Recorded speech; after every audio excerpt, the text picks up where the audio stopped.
I am 49 female and have 2 kids, a young teen male and a nearly adult female.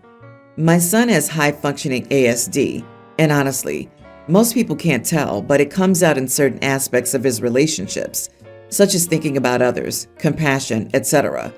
My son also eats a lot of food, way more than for someone his age. He's not overweight, so the doctors have not considered this a problem. Here comes the problem. For years, when we ordered food, he neglected to realize that the food we ordered was for the whole family, not just him. My husband and I have both spoken to him about this multiple times, and he usually just gives half-hearted apologies. We're working on this with his therapist, among other issues he has. On Friday, my daughter had work after school, so she drove herself there while my son took the bus home. He said he was hungry, so I ordered a pizza and told him to save some for his father and sister. I only took a slice. Usually my daughter doesn't eat much, 1 to 2 slices, and the same thing with my husband. That would have left him 5 slices of a large pizza. About 2 hours later, my daughter comes home and sees the pizza box and starts bawling. She's usually not one to complain about food, and will usually just make her own food, but she didn't have time to eat before work today. She was making up a test during lunch, so she hadn't eaten since breakfast. I was furious at my son and deducted the money for a new pizza, plus a generous tip to the delivery person from my son's bank account. My son saw, and now he's angry. My daughter thought it was the right thing to do, especially when this is about the 3rd time that this has happened to her. My son's reasoning is that he doesn't work, so his only sources of income are for his birthday and Christmas, so my daughter should have paid since she has a job. My husband and I are both on board with what I did, but I don't know if my son is right. Am I the idiot? Edit. We have tons of food in the house. The fridge is stocked, and we have snacks, ingredients, etc. My son refuses to learn cooking, even when we've offered him cooking classes. Even without learning to cook, we have boxed pasta, popcorn, bread, vegetables and fruit, rice, etc., all of which require no cooking ability. He simply chose to eat the whole pizza. Not the idiot. Having autism is not an excuse for eating the entire dinner and leaving none for the rest of the family, even after being explicitly told not to do so. Having autism is also not a shield against the natural consequences of his actions. He ate the entire large pizza that was for the entire family's dinner, and you had to order another one? It was only fair that he paid for it. In the future, perhaps it's best to affirmatively set aside the food for your husband, daughter, and yourself, labeled, so there can be no confusion, and then let him eat. Also, some diseases either lead to extreme hunger or prevent the full cues from registering in your body and brain. Here's the part I don't understand. My son's reasoning is that he doesn't work, so his only sources of income are for his birthday and Christmas. So my daughter should have paid since she has a job. So he thought he should get to eat everyone's dinner and the sister should be punished by having to pay for it because she has a job? What? That sounds more like adolescent reasoning than autistic reasoning. Having raised one, I think young teen boys are jerks. OP, this is a perfectly natural consequence. If he was still hungry, he could have made himself some food, but he chose to eat everyone else's. He pays for that. Why on earth should his sister buy him dinner? It's not about him being autistic, as he clearly knows what the deal is. He's just a selfish teenager and needs to learn that being selfish has consequences. I, 29 female, gave birth to my daughter, Sloan, a few months ago. My husband, 30 male, and I didn't announce her name until she was born. The reason for this is that I knew my family didn't like the name Sloan and would spend their time trying to talk us out of the name. I know this because I started loving the name Sloan when I was a kid. There was a girl in my class from 1st to 3rd grade, and I told my family at the time I thought her name was really cool. They told me it wasn't, and my parents said it wasn't even a real name. I brought it up a few times, but I remember the negativity. I even remember my mom pitying her because of it. When I was 14, she even brought her up and told me she bet Sloan was going by her middle name or a nickname by then. She moved schools after 3rd grade, so I didn't see her. When I was 16, one of my friends transferred schools after a move. She mentioned that Sloan was in her class and still used Sloan. I rubbed it into my mom's face so hard, but she told me it was still an ugly name, and she felt bad for the girl who had to have it as her name. My parents prefer names like Anna, James, Elizabeth, William, and Hannah, which are my siblings and my names. They think that those names are sophisticated, classic, and easy to use throughout life. They don't think Sloane's a kid's name, just not a real name and so ugly. I was lucky that my husband loved that name, and when we talked baby names, he said we could name a daughter Sloane. He also knew how my family felt, so he was on board with keeping the name for us until our daughter was here. You might think that the name being official and on the birth certificate would deter any negativity about the name, but since my daughter's name was announced, my families wanted to sit and discuss the name. They said they never believed I would seriously carry on and name my daughter Sloane. I shut them down and told them I did, and that was that. I've refused to discuss it more. I ignore them via text if I have to or in the calls.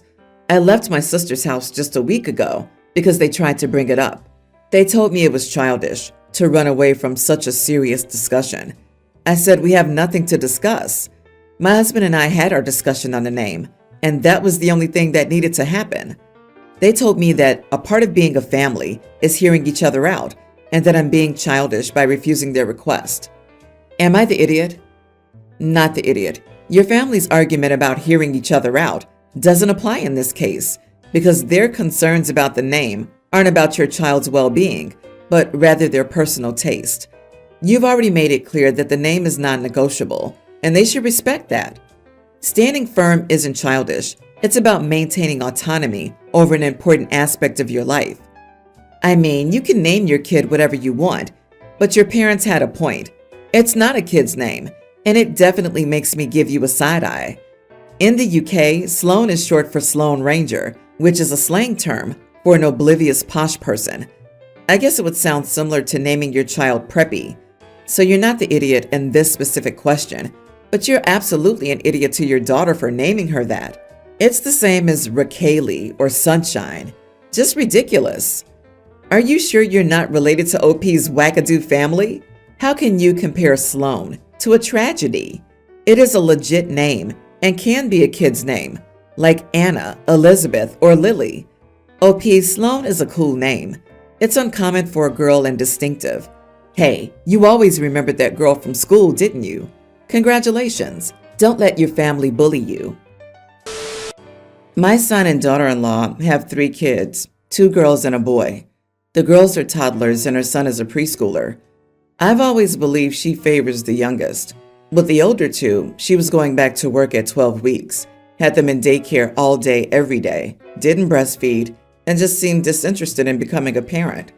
It's night and day with this baby, though. She quit her job so the baby wouldn't be in daycare.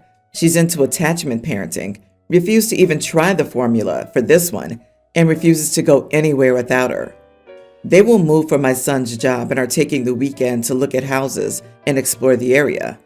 My daughter-in-law asked if I could take the older 2, and when I asked about the baby, she said the baby would be coming with them. I asked why she was taking the baby, not the older 2, and she said it would be much easier. She doesn't have to worry about the kids running around the stage houses, getting bored after touring 5 houses, getting tired, etc., and that the baby will happily stay in the carrier or in her stroller. She also mentioned that the baby's never been away from her, and she doesn't want to put her through 2 nights away from mom yet. She also wants to take the baby out, and she thinks it'll be easier to check out the kid places with only 1 kid. I refused. I told her I think it's favoritism to take 1 kid on vacation and leave the others at home, especially when she already has a history of treating her better than the other kids.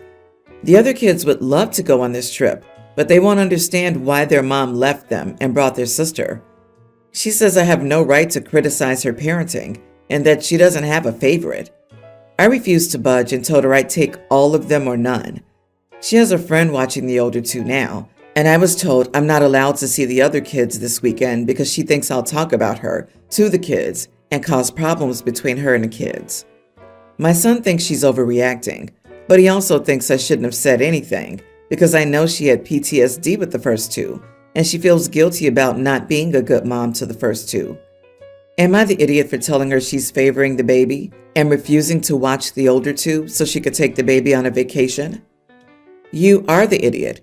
They're not taking the baby on vacation. They'll look at houses, which is a chore, in their new location. The baby's breastfed, so how did you plan to keep the baby for the weekend? And the baby's not been away from mom, so it would have been miserable. What did your refusal and tirade accomplish? Well, you aren't allowed to see your grandkids. You missed out on time with the older two, and since they're moving, I doubt they'll be making a lot of special trips in the future to see you. Also, doing something different with the newest baby versus the older two is not showing favoritism or treating the baby better. Daughter-in-law realized she would rather be at home or that childcare would be too expensive for 3 kids. She struggled to breastfeed the older two for whatever reason and found the third easier. Given how judgmental you are, I find it unlikely that they'll continue a relationship with you. OP, none of your defense makes any sense. After the garbage you spewed about her favoritism, you'll be lucky to see your grandchildren at all. You're also a jerk for trying to cause a rift in your son's and daughter-in-law's marriage. I'm sure they'll enjoy space away from you. My soon-to-be ex-wife and I have a preteen son. Our son has had the same babysitter for the past year and a half, Abigail, 22. Abigail and her husband took in some family members' kids around the same age, and her husband works nights, so they're both home in the afternoon when Abigail has our son. Our son enjoys going there and playing with the kids and having the husband teach him how to swim and play baseball. He's even claimed partial ownership over their dogs. When my wife and I were discussing custody, she told me she wants Abigail to watch her son on my weeks, so he'll have some consistency. Normally, I'd be fine with that, but Abigail and my wife have gotten very close over the past year and a half. They meet for lunch and at least every other week to catch up without the kids. They text nearly every day, and she's openly taking my wife's side in the divorce. I'm afraid that if Abigail has my son on my weeks, she'll report everything back to my wife, or she'll take my son to see my wife. I told her I wasn't comfortable with her friend watching my son during my weeks, but if she wanted to have the same babysitter throughout, we could find someone else that we both agreed on. My wife refused because she only trusts Abigail, and she thinks this is me retaliating because she was able to prevent my family from being alone with my son. I told her I still don't want Abigail to watch my son during my weeks, and she's getting my son involved, asking if he wants to go with Abigail or get a new sitter. Now my son's upset that he can't see Abigail on my weeks, and my wife is accusing me of being petty and harming our son to spite her. Am I the idiot? Edit. I'm 100% sure she'll report to my wife if I'm ever late to pick him up or if I'm in my work car and don't have a booster seat. He's tall for his age and doesn't really need one. Or if I forget to pack a lunch, so my wife could get more custody and child support. You are the idiot. You should not be putting your pettiness and irritation with your ex-wife before your son's needs or what's best for your son. It's doubtful when she's busy babysitting that the sitter will take your son to see your wife. But even if she did, what does it matter if your wife sees your son a little more? Will that do great harm to your son? Divorce can be a very stressful and frightening time for a child. So why would you make it harder on him by switching his babysitter? Having the same babysitter will be in his best interest because it creates consistency, which is more important for your son at this time. Put your son first and keep his babysitter. Have you ever gotten divorced or known someone with a difficult divorce? You really can't say he's being selfish for trying to protect himself from potential bias from the sitter, who does have a bias, as you read. Not the idiot. There will be many issues during and after divorce. You wouldn't want to spy on your daily life to report to your wife. If you read his other edit regarding him not wanting his ex-wife to know, he sends his son to school without lunch sometimes and doesn't have a proper child safety seat for him in the car. This is why he wants to avoid Abigail babysitting on his days. Dude is digging a hole so deep, he may never climb out of it. OP, you don't want your child with someone who knows and loves him because you want to be irresponsible without consequences? You are the idiot. My wife, 41 female, and I, 42 male, have been married for 15 years. I apparently surprised her by being capable of doing household chores and tasks, which I don't think much of. My mom always asked me to help out with chores when I was a kid, so I didn't think it was beneath me or anything. I do think that I inherited her need to clean excessively, like it's so bad that I can't eat until a mess is dealt with. My mom is an amazing cook, My aunt was a literal chef at a fancy hotel, and my dad loved having barbecues. It was natural to learn from them and pick up a thing or two. The only thing I didn't pick up was how to make a decent cup of coffee or tea. I'm genuinely awful at it. It got to a point where I was handling most of the household chores and taking care of the cooking, which I prefer anyway since she comes home exhausted. I've been asking our children, tween female and pre-tween male, to do some minor tasks around the house and hopefully teach them this sort of thing too. She has a group of friends who hang out regularly. This time it was her turn to host the group at her home. I offered to take our children out for the day and it was all set. Before we left, I had to finish up some things for work.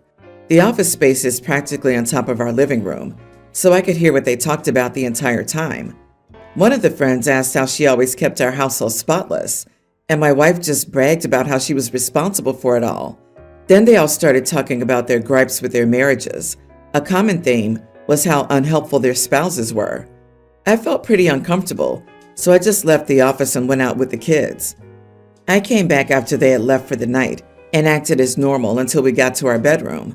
I asked her what was up with that conversation they had and pointed out that I did the cooking and the cleaning in our marriage. She told me not to take it personally and that she just wanted to fit in with the struggles of her friends. Now I just feel unappreciated, especially since I don't clearly remember any genuine gratitude for what I do for her. Since then, she's been short with me. She says I'm weaponizing what I'm doing against her and holding it over her head. I didn't intend for that or to make her feel guilty at all. I don't expect her to compliment me each time I clean or defend me religiously. Just a little, "My husband is pretty helpful actually. He does his share," would be nice. I can't help but feel like her friends think I'm some sort of deadbeat who comes home to relax and neglect her. Not the idiot. My wife gets those conversations and just bows out, saying she doesn't have those problems and that we split chores equally. It's not hard to do. Then she commiserates with me about other people's very strange life decisions. If her friends were talking about cheating, would she be trying to fit in there too? Good point. I'm the wife in your scenario. My husband does his share because we're partners. Also, we spent COVID in the same teeny office, and we still like each other. I'm not in middle school, and I'm not going to make crap up to impress the mean girls and the cool guys. I just don't pitch in during those conversations. Just like I don't jump into conversations about TV shows that I don't watch and books that I haven't read. It's not hard to avoid throwing a partner under the bus. OP, you're not pretty helpful. You're not helping her. You're being an A-plus partner, and you're responsible for most of the cleaning and cooking. Maybe she helps you. Is she doing her share? Just something to think about. Don't undersell yourself here. And of course your feelings were hurt by what she said and didn't say, and the implications that silence has on how her friends view you. Do not let her twist this on you. That's a red flag. She's being defensive and is the one weaponizing her hurt feelings against your completely legitimate discomfort with being disrespected and misrepresented in your own home.